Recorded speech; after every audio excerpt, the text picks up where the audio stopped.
boys and girls, Charlie here. Finally, my own YouTube channel. Much better than Mr. Tim's. Okay, let's start with a joke. How do chickens wake up in the morning? With an alarm clock. I'm so funny. Much funnier than Mr. Tim. Oh, I can hear something.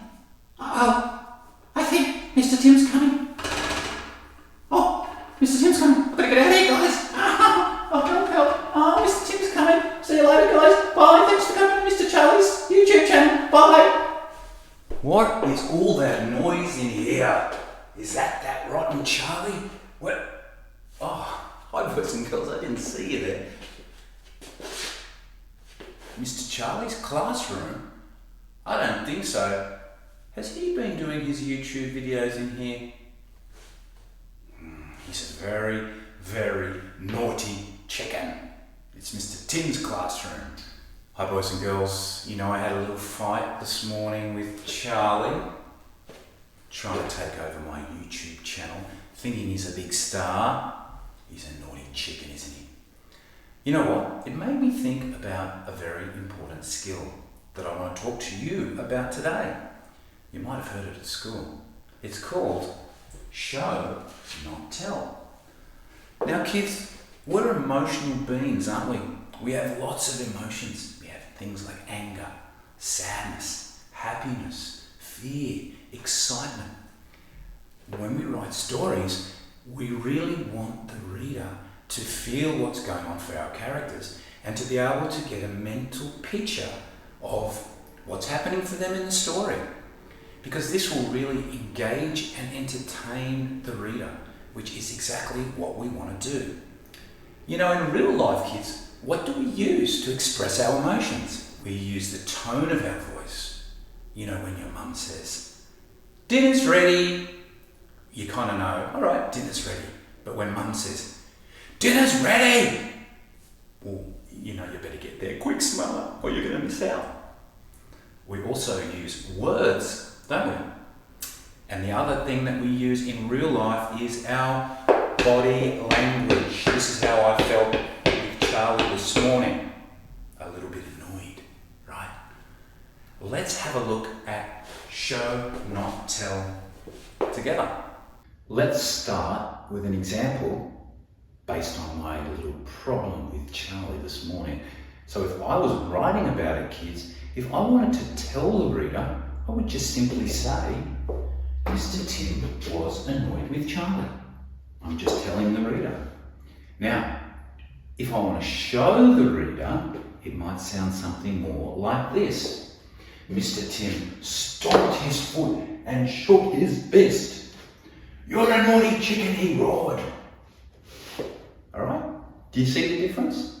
So let's have a look at a couple of common emotions so we can see the difference between tell and show. Let's have a look at sad.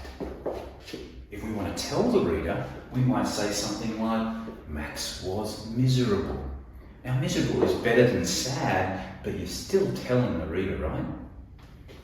On the other hand, we could use some show language, and it might sound something more like this. Max quivered as tears began to well in his eyes. He mumbled softly and left the room. Sounds like Max is not having a good day. You see the difference? Another very common emotion in our story writing, kids, is fear.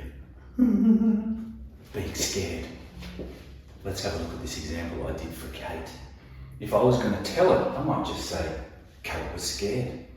But again, doesn't leave much for the imagination. I can't visualize it.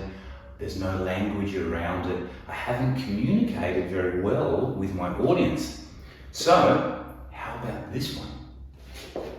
A chill ran down Kate's spine. Her heart began to pound as she frantically scanned the room for a way out.